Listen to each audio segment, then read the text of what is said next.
Evaluation का तरीका क्या हो गया कि आप एंड यूज़र से बुलाएं और उसे एम्पिरिकली एवेल्युएट करवाएं। सेकंड, फॉर्मल एवेल्युएशन, ये आपकी जो प्रोग्रामर्स होते हैं या जो आपकी डेवलपमेंट टीम होती है वो ये वाली फॉर्मल एवेल्युएशंस करती है, जिसके अंदर वो फार्मूलाज और उनको वो चेक करती है कि आपके फार्मूलाज, आपकी जो अरिथमेटिक ऑपरेशन है, क्या वो सही है या नहीं है। ऑटोमेटेड एवेल्युएशन के तरीके ये होते हैं कि आप कोई लॉग फाइल्स बना लेते हैं और आप अपने सिस्टम की performance based on some software tools, आप उसके बैकएंड पे जो टेक्स्ट फाइल्स जनरेट करवा के आप उन्हें एवेल्युएट करते हैं, उन्हें चेक करते हैं कि क्या आपकी आउटकम जो है वो सही आ रही है या नहीं आ रही। ठीक है, ये ऑटोमेटेड तरीके होते हैं एवेल्युएशन करने के, और नॉर्मली ये सिस्टम के अंदर आप प्रोग्रामिकली इन चीज़ों को एवेल्युएट करवाते हैं। जो लास्ट वन है दैट इज़ अ क्रिटिक, जिसके अंदर हमने क्या कहा कि आप उसको ठीक ठाक तरीके से आप कहें कि भाई इसके अंदर बस ये मेरा सिस्टम है, इसके बेतहाशा कीड़े हैं इसके अंदर हैं, आप इन तमाम इश्यूज़ को आप हाईलाइट करें। और वो बता कौन सकता है? वो आपको रियल यूज़र कभी नहीं बता सकता, आपको प्रोग्रामर, डेवलपर, कोडर कभी नहीं बता सकता, सॉफ्टवेयर पे प्रोग्रामिंग आपको एज सच कभी भी नहीं बता सकता। जो आपको बता सकता है, क्रिटिकली जो एवेल्युएट कर सकता है या क्रिटिकल एनालिसिस कर सकता है, those are the people who are the expert. ठीक है, जिनका उस डोमेन में एक्सपीरियंस है, एक्सपर्टीज हैं। ये आज का हमारा पर्टिकुलर टॉपिक है कि we have to do the evaluation in term of the expertise and heuristic feedback, कि ये जो एक्सपर्ट्स हैं ये आपके सिस्टम को क्रिटिकली एवेल्युएट करें, क्रिटिकली एनालाइज करें कि आपके सिस्टम के अंदर कहाँ कहाँ पे बग्स हैं, कौन कौन से इश्यूज हैं जो कि नहीं होने चाहिए।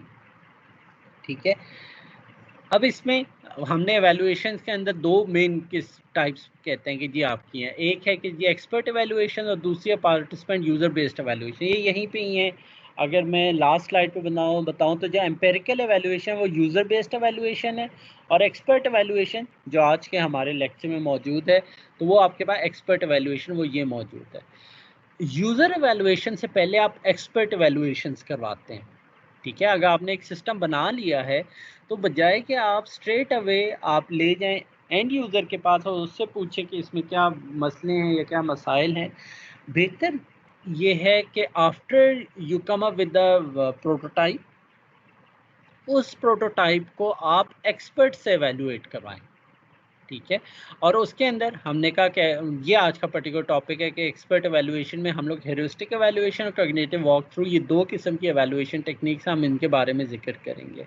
जो नेक्स्ट लेक्चर होगा दैट इज़ अ पार्टिसिपेंट या यूज़र बेस्ड एवेल्युएशन, ये हमारा नेक्स्ट लेक्चर होगा and that is also very interesting, जो कि आप लोग अपने FYPs में और इवन आप अपनी फाइनल रिपोर्टिंग के अंदर आप इसको यूज़ करेंगे। ठीक है, सो आज का जो लेक्चर है that is regarding the expert evaluation. System को एवेल्युएट करवाना ज़रूरी है, इसमें कोई दूसरी राय नहीं है। ठीक है, अब उसके दो तरीके हैं। पहला, आप एक्सपर्ट से आप वो उसको एवेल्युएट करवाएं। दूसरा, जो पोटेंशियल यूजर्स हो सकते हैं आप उनसे भी तो पूछें, उनकी भी राय लें कि भाई आपका सिस्टम अच्छा है या बुरा है। ठीक है, सो today's lecture is regarding the expert evaluation in which there are two types, heuristic evaluation and cognitive walkthrough। अब हम वन बाय वन चलते हैं कि वो होता क्या है, या इन जनरल पहले हम बात कर लेते हैं कि एक्सपर्ट एवेल्युएशन मींस कि अब आप नॉर्मल लोगों से बात नहीं कर रहे, आप उन लोगों से बात कर रहे हैं जिनका इस डोमेन में, इस एरिया में बहुत ज़्यादा एक्सपर्टीज़ हैं, एक्सपीरियंसेस हैं, उनकी प्रीवियस नॉलेज, उनकी एजुकेशन वो उसी डोमेन में। ठीक है, फॉर एग्जांपल मैं आपसे कहूँ कि जी you have to go and sell some pen, for example अगर आपने उसे बेचना है, अगर मैं आपसे कहूँगा तो obviously you have a lot of things, भाई अगर मैंने इस पेन को सेल आउट करना है तो मैं कैसे करूँगा। क्यों? आपकी बहुत ज़्यादा क्यूरीज किस वजह से होंगी, because you have not a sufficient knowledge about that. आपको मार्केटिंग का आपको नॉलेज नहीं है। लेकिन अगर यही चीज़ मैं अगर एक MBA के या BBA के स्टूडेंट को कहूँगा तो बड़े आराम से उसे कर लेगा। उसकी वजह ये है कि उसका बैकग्राउंड, उसका नॉलेज, उसको डिफरेंट टेक्निक्स पता है, वो उस चीज़ को ज़्यादा बेहतर तरीके से कर सकेगा as compare to computer science और software engineering students. Got the idea? तो हम एक्सपर्ट उन्हें चूज़ करते हैं जिनका उस डोमेन में सबसे पहले एजुकेशन होती है, उस डोमेन के बारे में उन्हें नॉलेज होता है, उस डोमेन के बारे में उनके पास एक्सपीरियंस होता है फॉर 5 to 10 ईयर्स, कम अज़ कम 5 to 10 ईयर्स का उसके पास एक्सपीरियंस होता है, और हम उसे ये कहते हैं कि now he is the expert. जो हम एक टर्म यूज करते हैं ना भाई, ये तो बड़ा चीता है, ठीक है, या थीटा का भी इवन वर्ड यूज किया जाता है, चीता का वर्ड यूज किया जाता है। इवन चीता का वर्ड सॉफ्टवेयर इंजीनियरिंग की बुक्स के अंदर भी इस्तेमाल किया गया फॉर द एक्सपर्ट्स, ठीक है। ये सिर्फ चीता ये नहीं है कि हम लोग अपनी उर्दू ज़बान में लेपर्ड को या उसे हम चीता कहते हैं, but that thing is also being used in the software engineering books. चीता का वर्ड यूज किया गया है, थीटा का वर्ड तो नहीं यूज किया। थीटा तो हम लोग यूज करते हैं कि भाई ये बड़ा थीटा है या इससे बहुत ज़्यादा नॉलेज है, ठीक है। तो that what we call as the expert. Got the idea? जिसके पास एजुकेशन है, जिसके पास नॉलेज है, जिसके पास वर्क एक्सपीरियंस है एक ही डोमेन के बारे में, और वो काफ़ी ज़्यादा सब्सटेंटिव है, बहुत ज़्यादा है, हम उसे कहेंगे he is the expert of that, और ही और she is that expert person, ठीक है। अब जब आपने अपने सिस्टम को एवेलुएट करवाना है, तो वो जो एवेलुएशन अब आप करवाएंगे, और अब ऑब्वियसली अब आप उस एक्सपर्ट बंदे से करवाएंगे, और उसका फ़ायदा क्या होगा कि आप अपने सिस्टम को आप कहेंगे ये मेरा सिस्टम है भाई, आप इसे चेक करो कि ये एक अच्छा सिस्टम है या नहीं है, ठीक है। वो उसको क्रिटिकली एनालाइज करेगा, उसको चेक करेगा, और उसके अकॉर्डिंगली आपको बताएगा कि उसका आपका जो सिस्टम है वो अच्छा है या नहीं है। ये ओवरऑल इसका फ़ायदा क्या है? Help to identify what parts you can keep, what parts need to be redesigned as they are problematic. When you know beforehand there are problems but needs data to validate it as the evidence, smooth off the rough edges, ठीक है।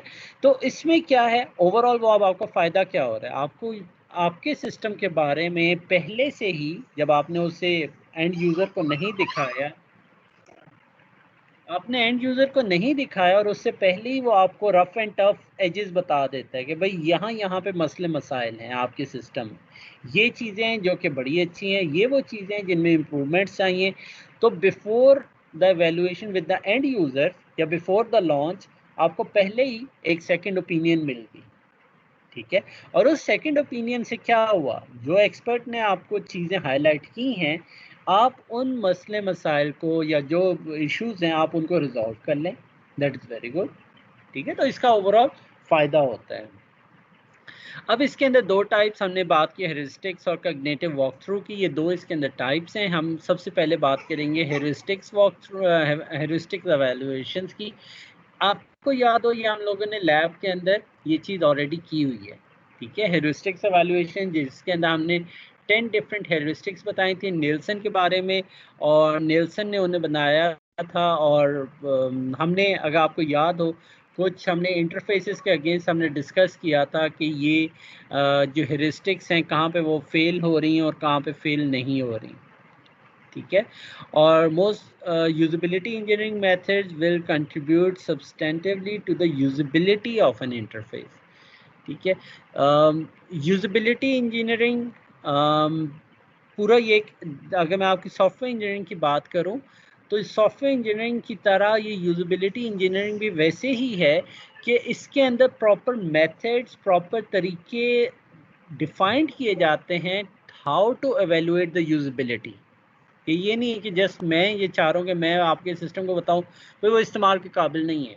आप में से कहेंगे भाई on what ground you said that, कौन सी वो वजूहात हैं जिसकी वजह से आप कह रहे हैं कि भाई मेरा सिस्टम ठीक नहीं है, ठीक है।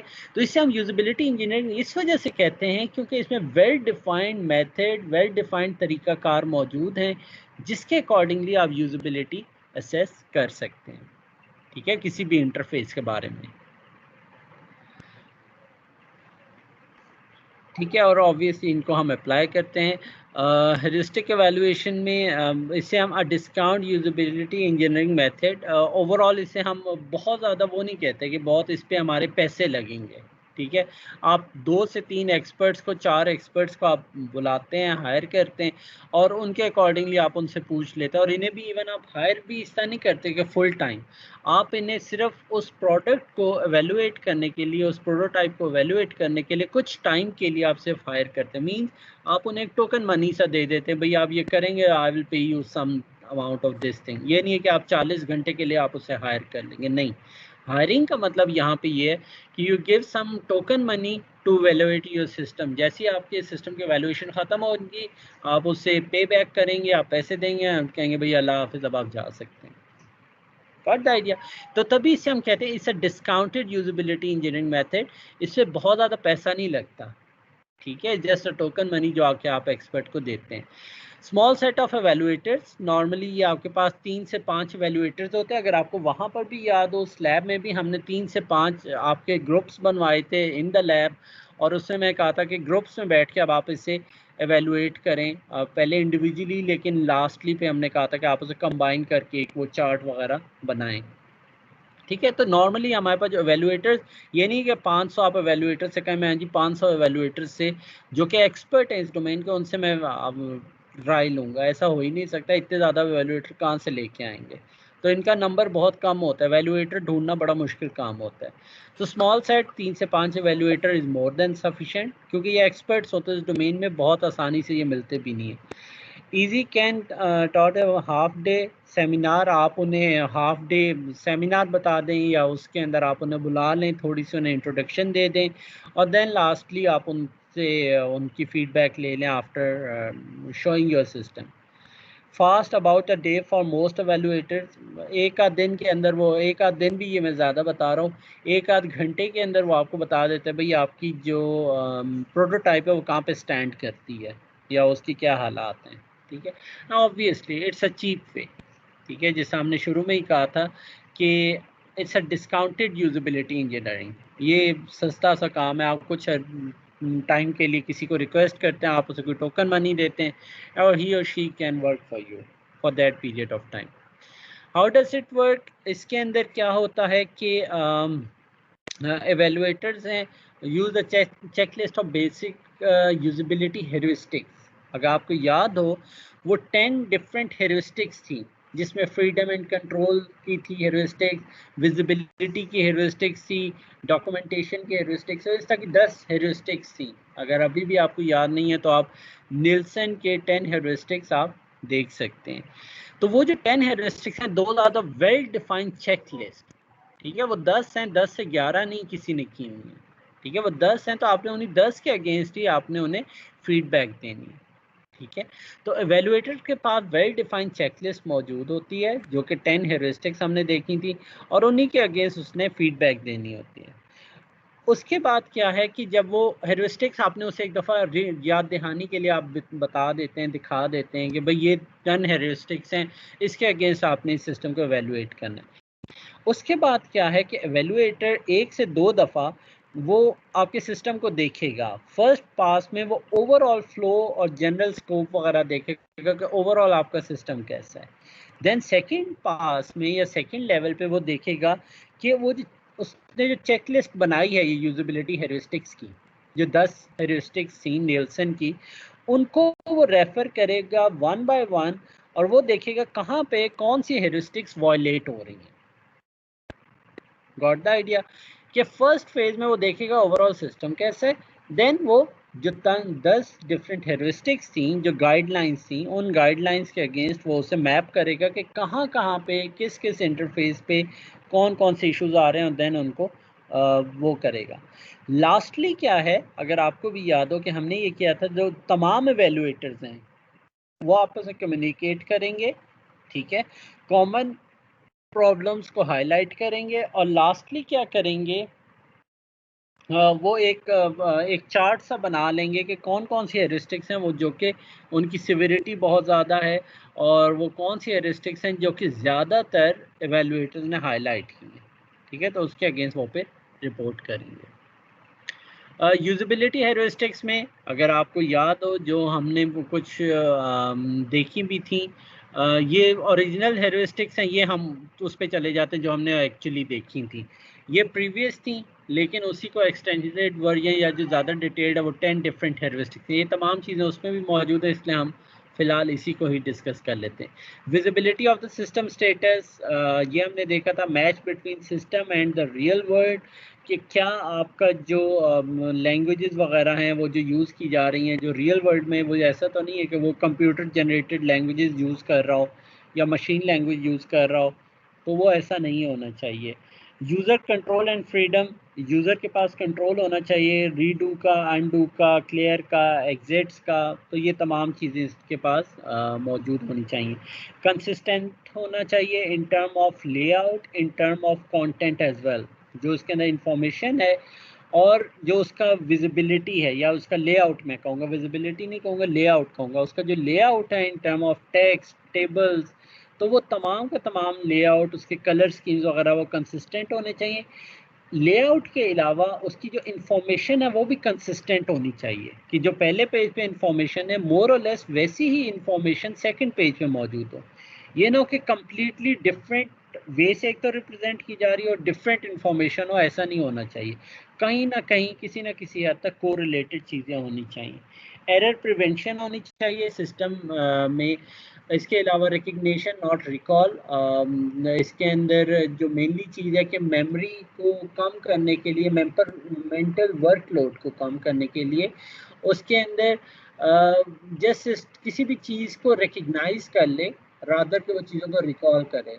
जिस तरह क्रॉस का बटन है तो उसका मतलब है डिलीट हो जाएगी अगर किसी भी आप शॉपिंग कार्ट को देखते हैं, तो रिकग्निशन लेते हैं रादर के वो रिकॉल करे। अच्छा डिलीट का मतलब क्या होता है, वो देन उसे रिकॉल करके, डिलीट में नॉर्मल लैंग्वेज में तो बात नहीं करता कि मैं अपनी लेट से मैं मार्केट में गया, अपनी मैंने कार्ट के अंदर जो चीज़ें डाली हुई थी उसमें फॉर एग्जांपल जो ब्रेड है मैं उसे डिलीट कर देता हूँ।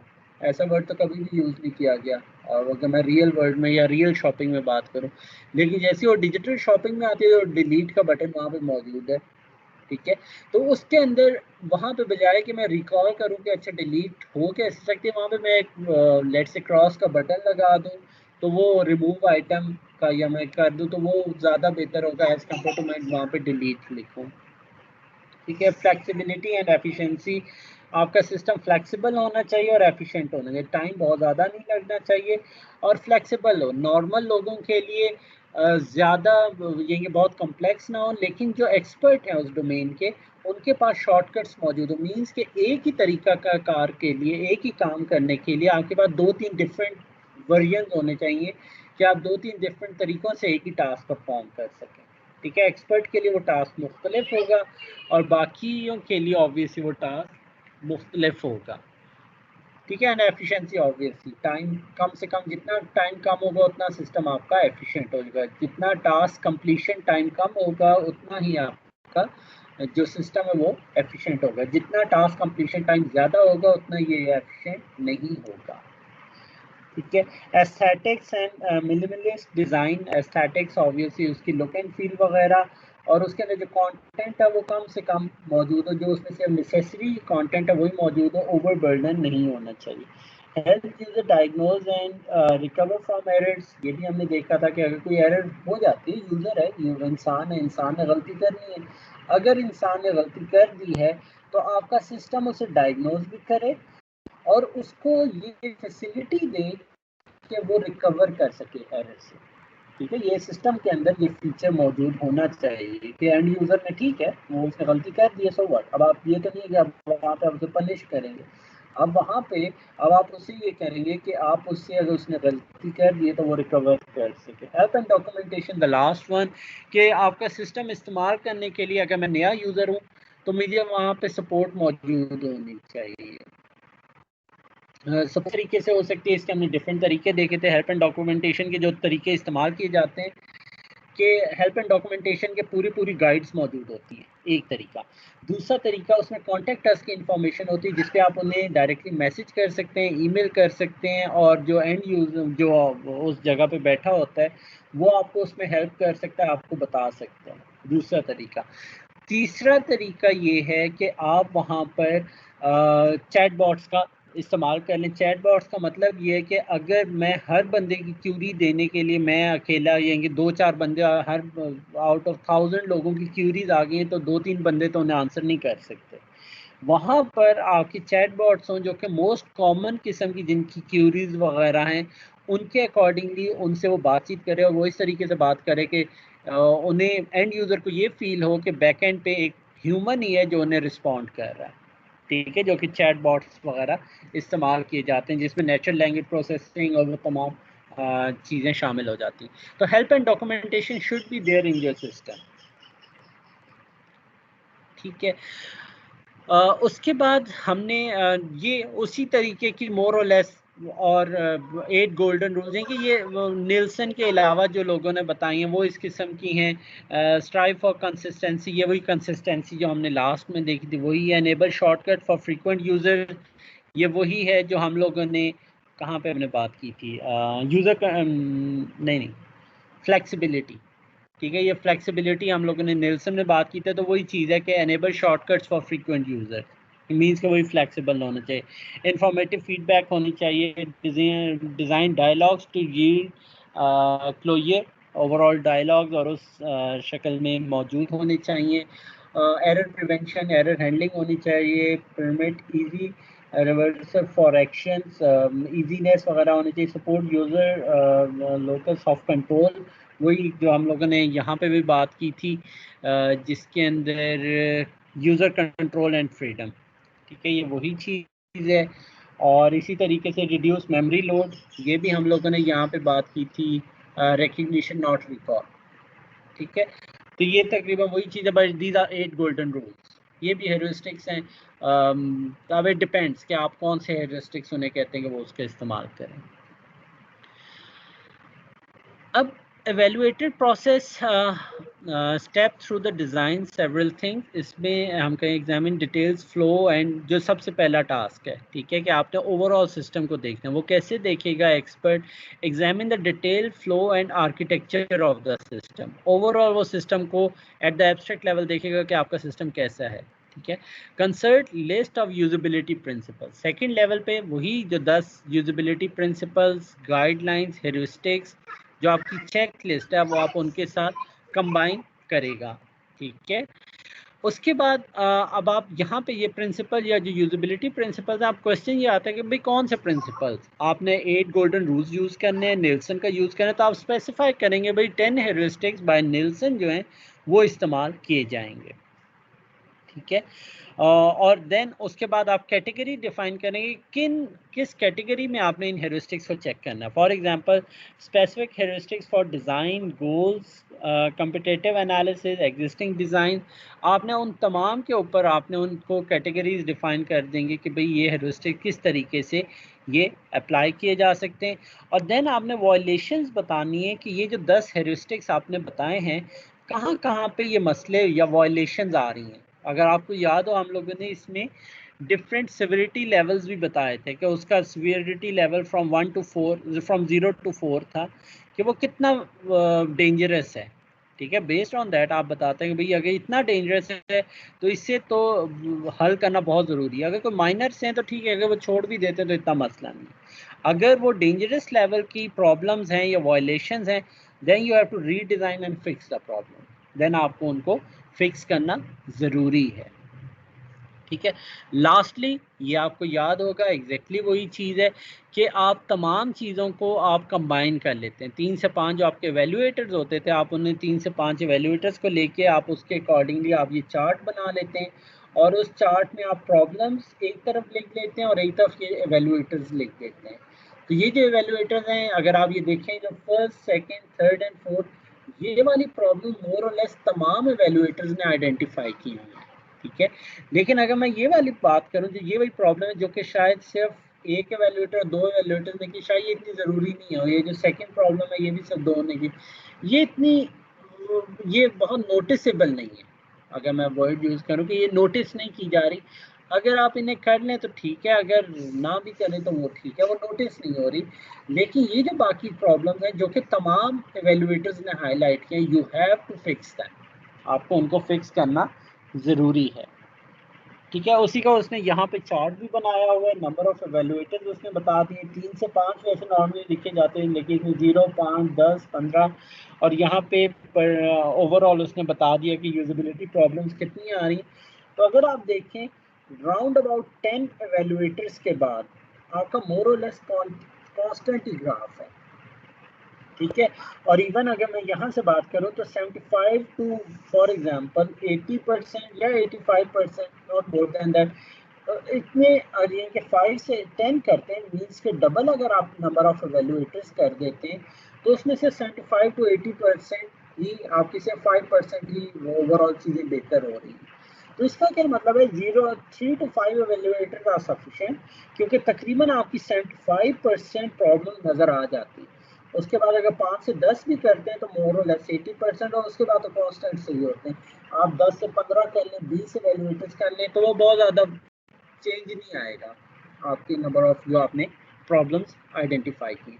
तभी कहते थे 3 से 5 तक आर सफिशिएंट। 5 लें, 6 कर लें, 7 कर लें, मैक्सिमम 10 कर लें, इससे ज़्यादा करने की ज़रूरत नहीं है।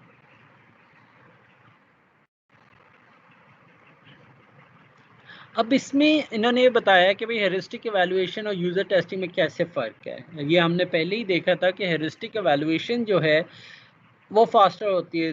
3 से 5 एवैल्यूएटर को बुलाएं, उन्हें चेक लिस्ट दें, उन्हें अपना सिस्टम दें और बताएं भाई कि आपका सिस्टम में कहाँ कहाँ पे मसले हैं, तो इसके अकॉर्डिंगली वो आपको बता देता है कि भाई कहाँ कहाँ पे किस किस इंटरफेस के ऊपर कौन कौन से हेरिस्टिक्स हैं जो कि वायलेट हो रही हैं।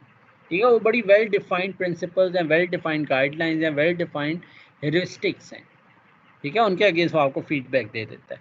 जबकि जो यूज़र टेस्टिंग है वो 3 से 5 लोग कभी भी नहीं होते। आपकी यूज़र टेस्टिंग में कम से कम 20-25 लोग मौजूद होते हैं, और 20-25 लोगों का मतलब ये है, और कई इवन जो अगर मैं एक बुक की बात करूं, क्वालिटेटिव यूज़र एक्सपीरियंस कहेंगे, तो मैं उसको शेयर भी कर दूंगा डिजिटल वर्जन उसका, कि उसमें वो ये कहते हैं कि यूज़र टेस्टिंग के अंदर कम से कम 50 बंदा होना चाहिए, कम से कम 50% होंगे तब आप ये चीज़ परफॉर्म कर सकते हैं। 50% का क्या मतलब हो गया, अगर 50 लोग अगर आप बुला रहे हैं तो उसके लिए आपको टाइम भी ज़्यादा चाहिए, उसके लिए जो आपने कॉस्ट पे करनी वो भी ज़्यादा चाहिए, उसके लिए आपके पास जो टाइम है वो भी ज़्यादा है, कॉस्ट भी ज़्यादा है, आपको रिसोर्स ज़्यादा उसके ऊपर डिवोट करना पड़ेगा, आपको स्पेस ज़्यादा एलोकेट करनी पड़ेगी।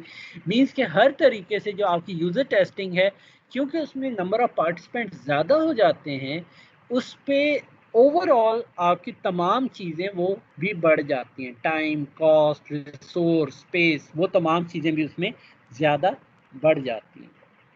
ठीक है, तो इसलिए बेहतर ये है at the start do the heuristic evaluation, 3 से 5 एक्सपर्ट से पूछ लें आपका सिस्टम कैसा है, बेस्ड ऑन दैट इम्प्रूवमेंट्स करें, और देन जंप करें टुवर्ड्स द यूज़र टेस्टिंग, जिसमें पोटेंशियल यूज़र्स को कॉल करें और उन्हें लाएं। 50 भी बंदा है तो फिर 50 बंदे से आप वो वाली प्रॉब्लम्स आइडेंटिफाई करें जो कि एक्सपर्ट्स ने अब वो ख़त्म कर दिया। वरना क्या होगा, अगर मैं आपको एक कोई डॉक्यूमेंट देता हूँ, नॉर्मल क्या होता है, अगर मैं आपको डॉक्यूमेंट देता हूँ 1 पेज का और मैं आपसे कहता हूँ कि भाई उसके अंदर बेतहाशा ग्रामेटिकल और स्पेलिंग मिस्टेक्स हैं फॉर एग्जांपल, ठीक है। अब आपने अगर उसमें ग्रामेटिकल और वो अगर मिस्टेक्स ख़त्म करनी है, या अगर मैं आपसे कहता भाई आपने इसे एक प्रूफ रीडिंग करनी है और आपने रीस्ट्रक्चरिंग करनी है। प्रूफ रीडिंग या रीस्ट्रक्चरिंग का मतलब ये है कि आपने उसको एक स्टोरी की तरह एक अच्छे अंदाज में आपने उसे लिखना है। अब मैं अगर आपको एक ऐसा डॉक्यूमेंट देता हूँ जो कि बहुत ज़्यादा एरर्स हैं, उसके अंदर ग्रामेटिकल और स्पेलिंग मिस्टेक्स हैं, अब क्या होगा, अब आपका मैक्सिमम फोकस क्या होगा कि मैं ग्रामर को ठीक कर लूँ और मैं उसके अंदर जो स्पेलिंग मिस्टेक्स हैं उनको ठीक कर लूँ। वो जैसे ठीक होगा आप कहेंगे that is and from my side. Got the idea.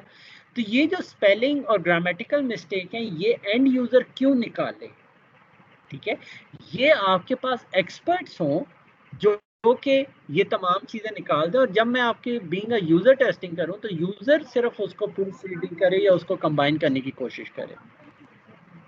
Got the idea कि एंड यूज़र को आप उस चीज़ के ऊपर ना लगा दें जो उसका डोमेन ही नहीं है, जो उसके जो चीज़ वो कर ही नहीं सकता। तो at the very start you have to do heuristic evaluation. जब एक चीज़ रिफाइन हो जाएगी फिर आप एंड यूज़र से कहें कि भाई आप तुम बताओ कि ये जो आपका जो सिस्टम है वो ठीक है या वो ठीक नहीं है। Got the idea.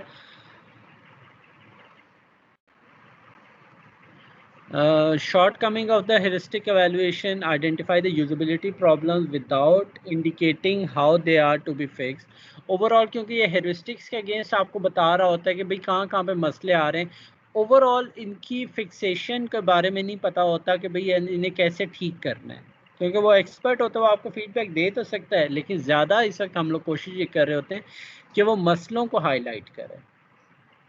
ठीक हो गया।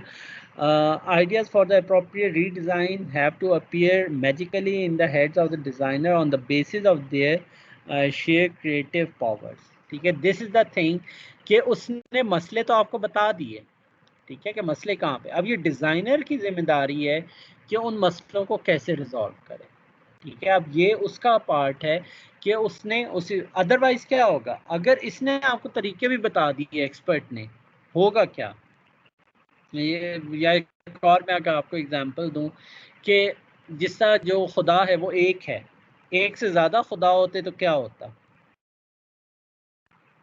अगर एक से ज़्यादा खुदा होते तो ओवरऑल जो एक निज़ाम चल रहा है दुनिया का, वो उस तरीके से ना चलता जैसे एक अभी चल रहा है। एक खुदा कहता कि जी नहीं, जो सूरज है वो मशरिक से नहीं निकलना चाहिए, मगरिब से निकलना चाहिए। एक खुदा होता है वो कहता नहीं, मगरिब से निकलना चाहिए, मशरिक से नहीं निकलना चाहिए।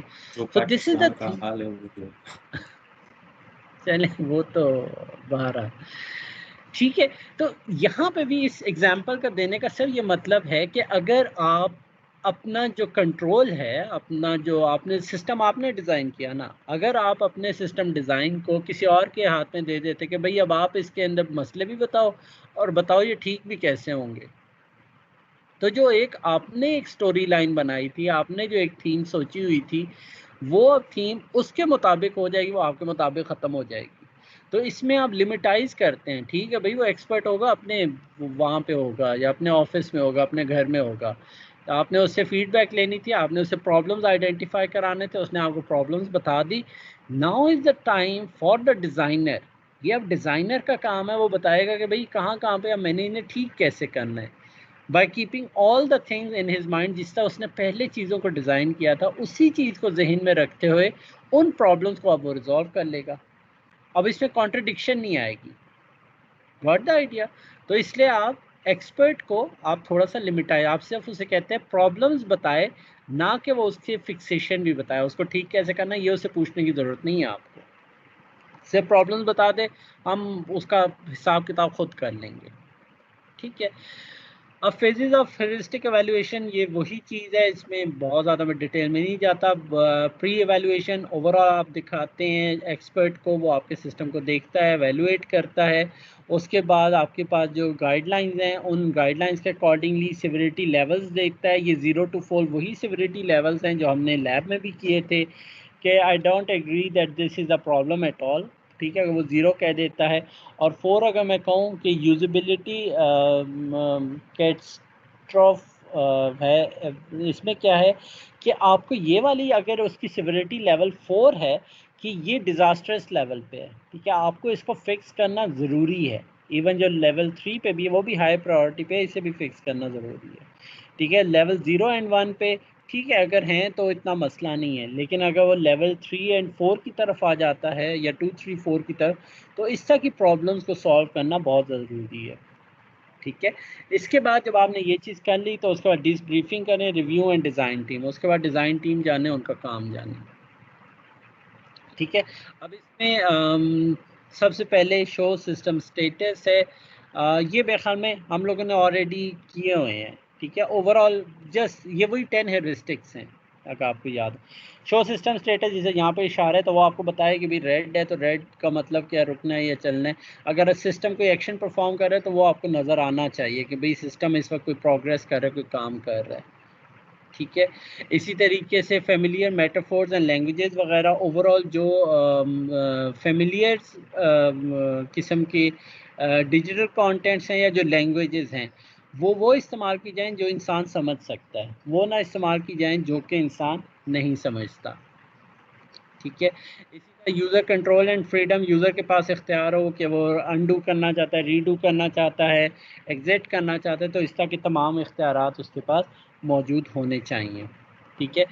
कंसिस्टेंट लेआउट, ओवरऑल हमने दो चीज़ें कही थी कि आपका जो लेआउट है वो भी कंसिस्टेंट हो और साथ ही साथ जो इन्फॉर्मेशन है वो भी कंसिस्टेंट हो। यहाँ पे अगर आप देखें कि जो इसके नंबर ऑफ बटन्स हैं और यहाँ पे वो कंसिस्टेंट नहीं है, यहाँ पे राइट बॉटम पे हैं, यहाँ पे सेंटर में है, यहाँ पे ये इस तरीके से फॉर्मेट कर दिए, यहाँ पे इस तरीके टॉप पे कर दिए, तो दीज आर नॉट कंसिस्टेंट। तो आपका जो कंसिस्टेंट लेआउट होना चाहिए, ना सिर्फ अपीयरेंस में बल्कि जो इन्फॉर्मेशन भी है उसमें भी अपीयरेंस, उस इन्फॉर्मेशन में भी कंसिस्टेंसी होनी चाहिए, ठीक है।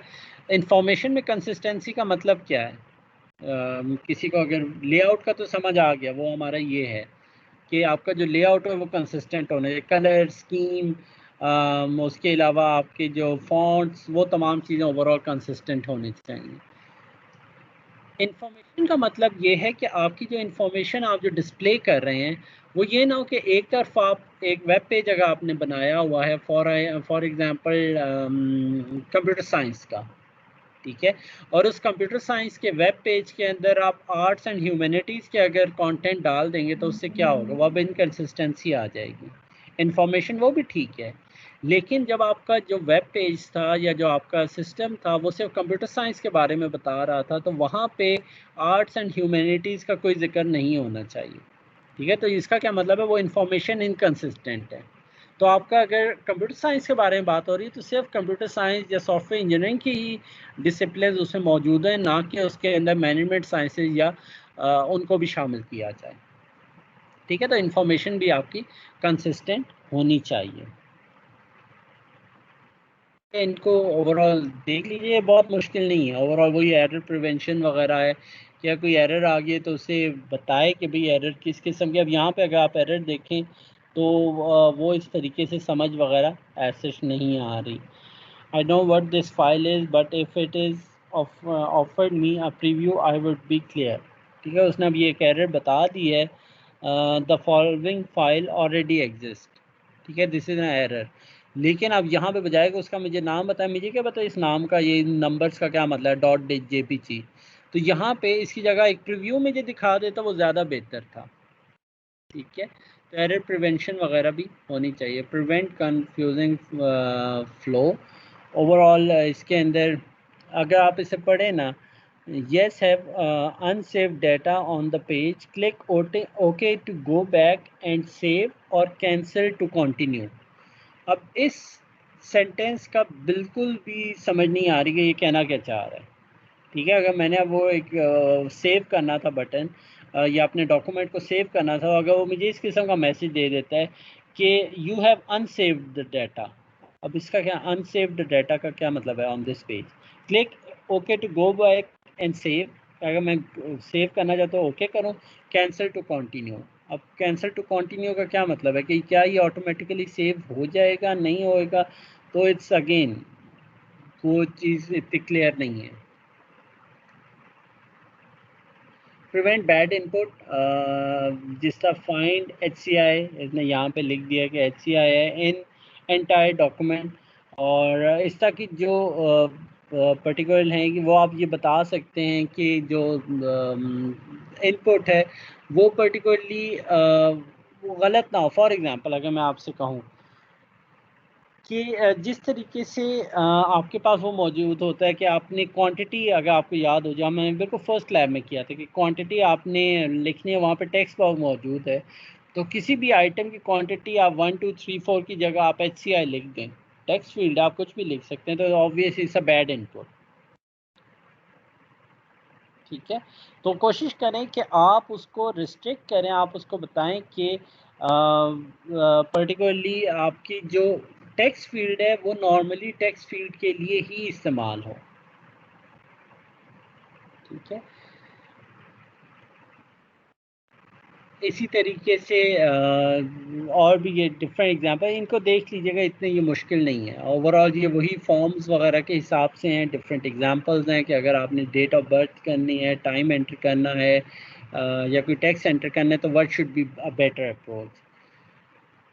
रिकग्निशन अवॉइड ओवर रिकॉल, ये हमने बात कर ली थी कि आप चीज़ों को रिकग्नाइज करें रादर कि चीज़ों को याद करें, ठीक है।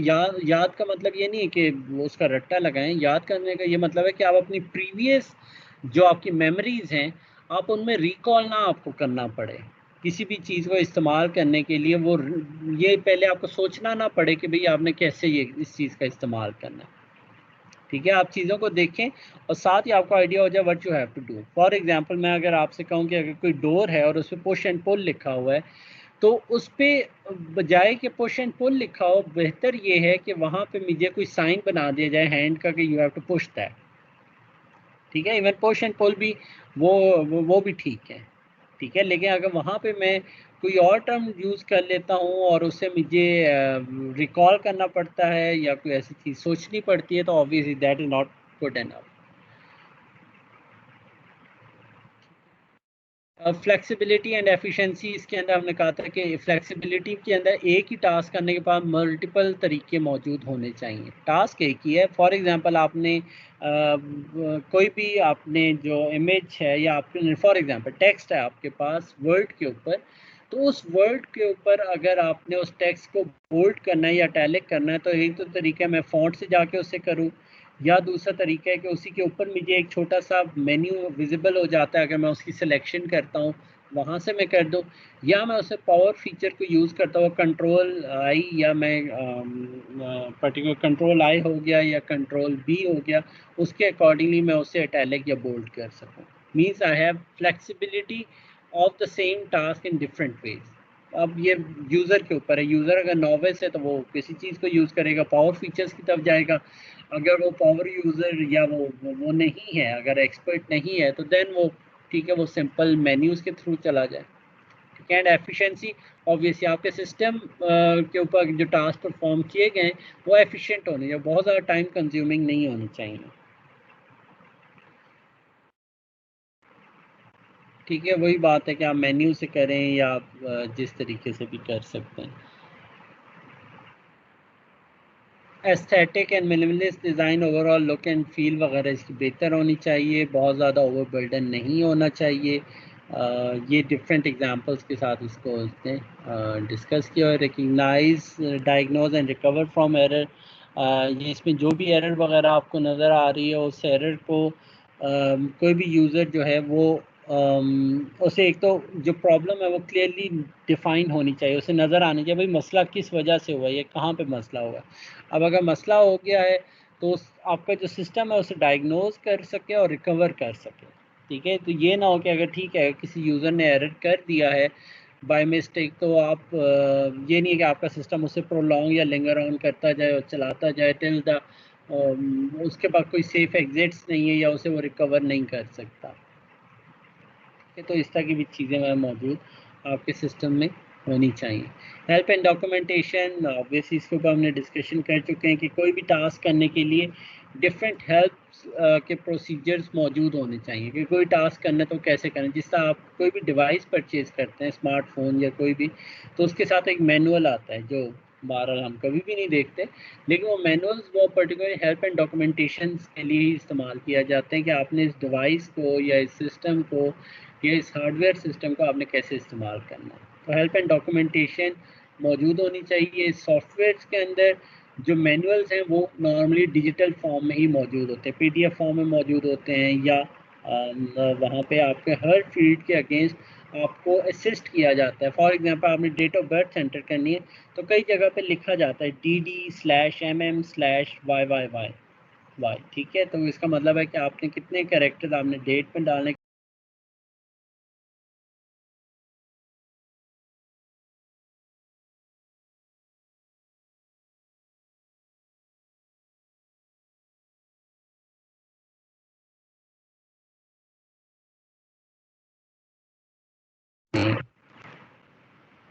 ठीक है। ये वाला हमने एक देखा था जिसका मैंने जिक्र भी किया। ये देखें टेक्स्ट फील्ड है, इसकी क्वांटिटी में यहाँ पे मैं HCI लिख दूँ तो आपका सिस्टम क्या करेगा।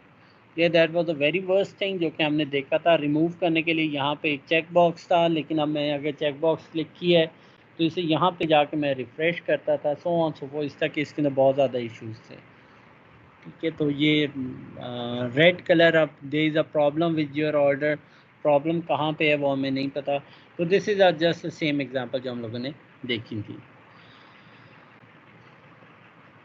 A few examples जो हमने red is use for both help message and for error message. Consistency, match, real word, there is a problem with your order but no explanation or suggestion for resolution. ये कैसे इस error को करना है, ख़त्म करना है, एरर हो गई है तो वो ऐसी कोई चीज़ मौजूद नहीं है। No continue shopping button, user control and freedom. Continue shopping का यहाँ पे कोई भी नहीं है कि ठीक है अगर उसने कंटिन्यू स्टिल 2-3 चीज़ें ऐड करने तो वो इस वाले इंटरफेस में मौजूद नहीं है। close to clear cart, error prevention, checkout button doesn't look like the other buttons, उसमें भी consistency के issues वगैरह मौजूद हैं. Must recall and type in the cart title to load और recognition not recall, error prevention and efficiency. तो ये तमाम चीज़ें भी जो हमारे पास heuristics हैं, ये तमाम भी यहाँ पर issues नज़र आ रहे हैं. ठीक है, तो ये डिफरेंट किस्म के हेरिस्टिक्स वैल्यूएशन करने के लिए बहरहाल ये तमाम डिफरेंट तरीके हैं जो कि हम लोगों ने देखे हैं. ठीक है, अब जो हमारे पास नेक्स्ट तरीका है that is the cognitive walk through. ठीक है, कॉग्निटिव वॉक थ्रू क्या है? ये हमारा सेकंड लेक्चर है जो कि स्टार्ट हुआ है in the expert evaluation. Heuristic evaluation हम लोगों ने ऑलरेडी देख ली है कि आपके पास कुछ हेरिस्टिक्स होती हैं, कुछ प्रिंसिपल्स होते हैं, कुछ गाइडलाइंस होती हैं. उन गाइडलाइंस और प्रिंसिपल्स की बेस पे आप सिस्टम को एवेल्यूएट कराते हैं विद 3 to 5 एक्सपर्ट्स. ठीक है, कॉग्निटिव वॉक थ्रू में भी मोर और लेस वैसे ही है, लेकिन ऑब्वियसली थोड़ा सा फ़र्क है, वो अभी हम देखते हैं कि वो क्या है. Cognitive walk through is obviously the expert inspection focus on the लर्नेबिलिटी. ठीक है, ऑब्वियसली ये भी एक्सपर्ट ही कर रहे होते हैं, ये एंड यूज़र नहीं होता या पोटेंशियल यूज़र नहीं, ये भी एक्सपर्ट्स ही होते हैं. एक्सपर्ट्स की हमने कैटेगरी बता दी थी कि एक्सपर्ट कौन लोग होते हैं. ठीक है, अब ये जो कॉग्निटिव वॉक थ्रू है ये भी ऑब्वियसली जिसका नाम से भी नज़र आ रहा है, they have to walk through to your system.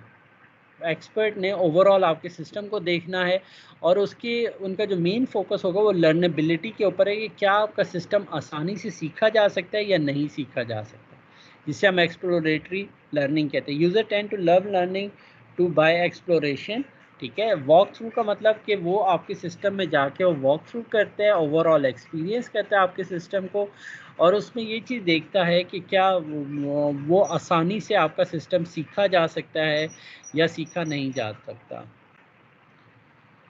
Similar to software code, walkthrough inputs हैं prototype, task, sequence of actions to do the task in the prototype and user analysis. ये 3-4 चीज़ें जो कि इसके अंदर शामिल होती हैं. प्रोटोटाइप जिस सिस्टम को वो एवेलुएट करना जा रहा है, वो टास्क डिफाइन किए जा सकते हैं कि कौन कौन से टास्क हैं जिनको उसने चेक करना है या एवेलुएट करना है. देन इस टास्क को परफॉर्म करने के लिए what actions I have, what sequence of actions do I have to complete this task. ठीक है, इस प्रोटोटाइप में ये टास्क परफॉर्म करने के लिए मेरे पास सीक्वेंस ऑफ एक्शंस क्या हैं, और इसी तरीके से user analysis the last thing, आप उसे एनालाइज करेंगे कि क्या ये वाले जो टास्क हैं ये ठीक हैं या ठीक तरीके से आप परफॉर्म नहीं कर पा रहे. For each action the evaluation ask for the following question, what is the user goal and why. ठीक है, कि आपके यूज़र गोल्स क्या हैं और वो ओवरऑल यूज़र चाहता क्या है. The effect of the current action same as the user goal, correct या कॉन्सेप्चुअल मॉडल. ये पर्टिकुलरली आप देखते हैं कि जो आपका एंड यूज़र है वो क्या अपने गोल्स को अचीव कर सकता है या गोल्स को अचीव नहीं कर सकता. ठीक है, वो गोल्स को अचीव कैसे करेगा? Obviously by performing these action. Is the action obviously available, क्योंकि उसने गोल्स को अचीव करना है, तो क्या वो एक्शन वहाँ पे मौजूद भी है या मौजूद नहीं है, आपने इसको आंसर करना है. ठीक है, डज द एक्शन और the label match the goal. क्या आपकी जो एक्शंस मौजूद हैं आपके प्रोटोटाइप में, क्या वो अल्टीमेटली यूज़र गोल्स के साथ लिंक अप हो रहे हैं या नहीं हो रहे, और is there a good feedback or not, कि क्या उसमें जो फीडबैक है आपके सिस्टम की तरफ से क्या वो आपको मिल रही है या वो मिल नहीं रही है.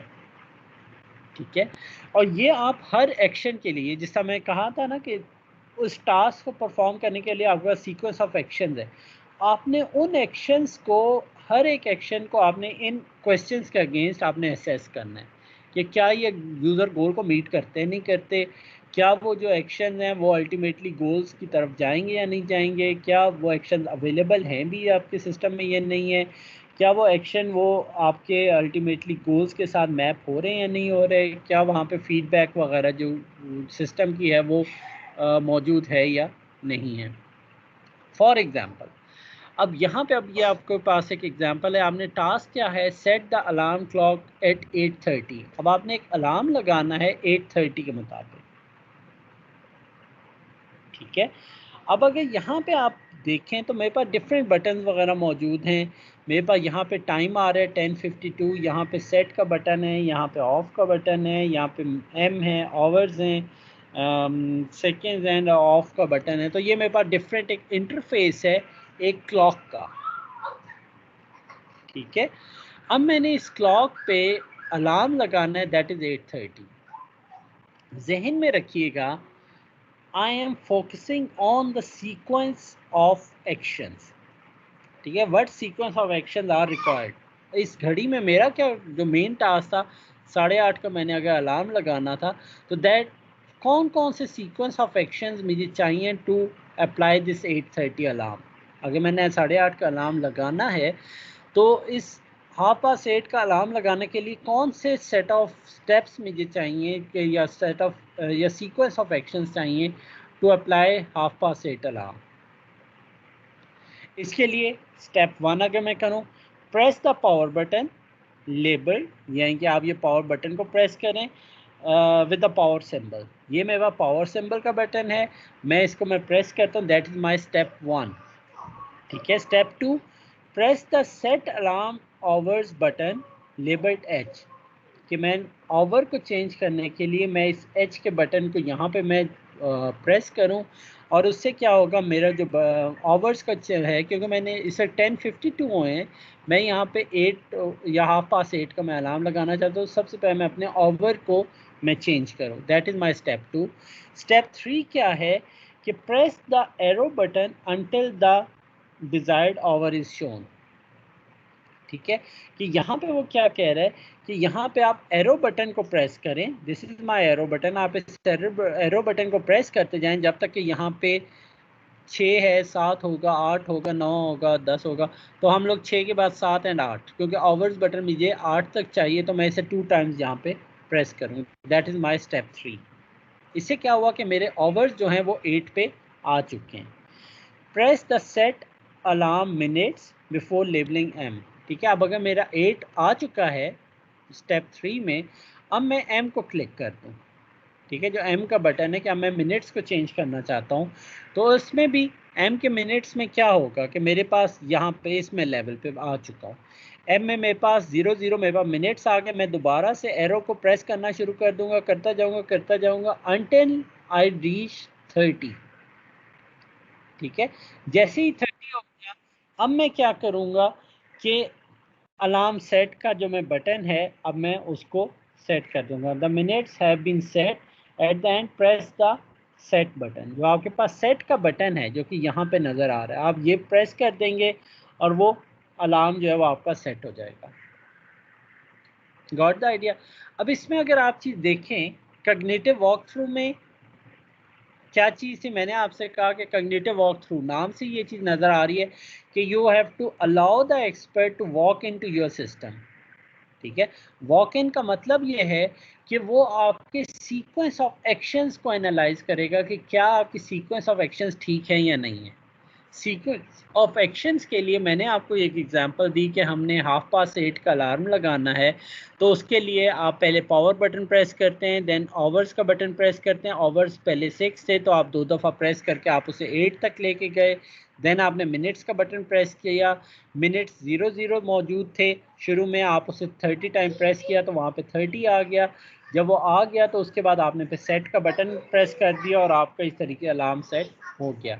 सो I have step 1 2 3 4 5 6 and step 7। मैंने 7 स्टेप्स में अपना अलार्म सेटअप कर लिया है, ठीक है। ये अब सेकंड एग्जांपल है user record and upload a video, कि आपने एक स्मार्टफोन से, अब आपने ऑब्वियसली अब हमने ये करना है कि आपने एक स्मार्टफोन की एप्लीकेशन बनाई है जिसमें जो यूज़र है वो रिकॉर्डिंग कर सकता है अपनी वीडियो वगैरह और वो अपलोड कर सकता है। तो इसमें अब हम देखते हैं कि अगर ये हमने करना हो टास्क को, तो वो हम किस तरीके से कर सकते हैं कॉग्निटिव वॉक थ्रू के according. So this is the thing, जिसका सबसे पहले user press the record button, ठीक है, वो सबसे पहले रिकॉर्ड बटन करता है, वो रिकॉर्डिंग ऑन करता है, यस यस आपने उससे डिफरेंट ऑप्शन बता दी कि these are the certain steps के वो आपकी रिकॉर्डिंग हो जाती है। जब वो रिकॉर्डिंग हो जाती है यूज़र प्रेसेस स्टॉप, वो स्टॉप का बटन करता है। उसके बाद these are some different option जो वहाँ पे आपके पास इंटरफेस में मौजूद होती हैं, वो आप प्रेस करने के बाद आपके पास थर्ड स्टेप जो आता है वो आता है कि अपलोड का। आप उस पर जाके देन पर्टिकुलरली उस स्क्रीन के ऊपर जाके वहाँ से उसे अपलोड का या शेयर का आप वो वाला फीचर आप अप्लाई कर सकें। So this is the example of the cognitive walk through. आप सीक्वेंस ऑफ एक्शंस को आप एनालाइज करते हैं, देखते हैं कि आपका सीक्वेंस ऑफ एक्शंस ठीक है या नहीं है। ठीक है, so that is the end of the lecture. और ये भी सीक्वेंस ऑफ एक्शन जो हमने डिस्कस किया, जो आज का लेक्चर है that is only on the expert evaluation. ठीक है, ये सिर्फ और सिर्फ आपके एक्सपर्ट एवेल्युएशन के ऊपर था, जिसके अंदर हमने दो टेक्निक्स देखी थी, जिसमें हमने सबसे पहले टेक्निक देखी थी कि हेरिस्टिक एवेल्युएशंस की, जो हमने बहुत डिटेल में लैब में भी की थी, उसको 12 आज भी हमने रिवाइज कर लिया है। और इसी तरीके से जो सेकंड टेक्निक है that is a cognitive walk through, इसमें भी आप अपनी प्रोटोटाइप को एवेल्युएटर्स, जो एक्सपर्ट एवेल्युएटर्स और एक्सपर्ट्स को ही देते हैं, लेकिन वो जो एक्सपर्ट्स होते हैं वो सीक्वेंस ऑफ स्टेप्स को एनालाइज करते हैं। ठीक है, और उन सीक्वेंस ऑफ स्टेप्स को हमने दो एग्जांपल्स देख ली। एक ये हमने क्लॉक वाली देख ली कि अगर आपने क्लॉक के ऊपर अलार्म सेट करना है तो सीक्वेंस ऑफ स्टेप्स को आप कैसे एनालाइज करेंगे। और इसी तरीके से आप हमने ये देखा कि अगर यूज़र ने रिकॉर्डिंग करनी है और वीडियो को उसने अपलोड करना है तो वो कैसे कर सकता है, तो उसको भी हम लोगों ने स्टेप बाय स्टेप देख लिया कि कौन कौन से सीक्वेंस ऑफ स्टेप्स हैं कि वो जिनके अकॉर्डिंगली सिस्टम को वो एक्शन या वो गोल्स अचीव कर सकते हैं। इसमें जो हमने लास्ट देखा था, again just final wording, what the prototype is, you have to identify the prototype। ठीक है, what the task you have, वो कौन कौन से टास्क हैं जो कि यूज़र परफॉर्म कर सकता है उस प्रोटोटाइप में। then you have to identify the sequence of task, that is the thing जो कि अभी हमने देखी है कि sequence of the task, sequence of actions कौन से हैं to complete a task। और then user analysis, इसके ऊपर हम ओवरऑल एनालाइज करेंगे कि किसी तरीके से हम इसको बेहतर कर सकते हैं या नहीं कर सकते।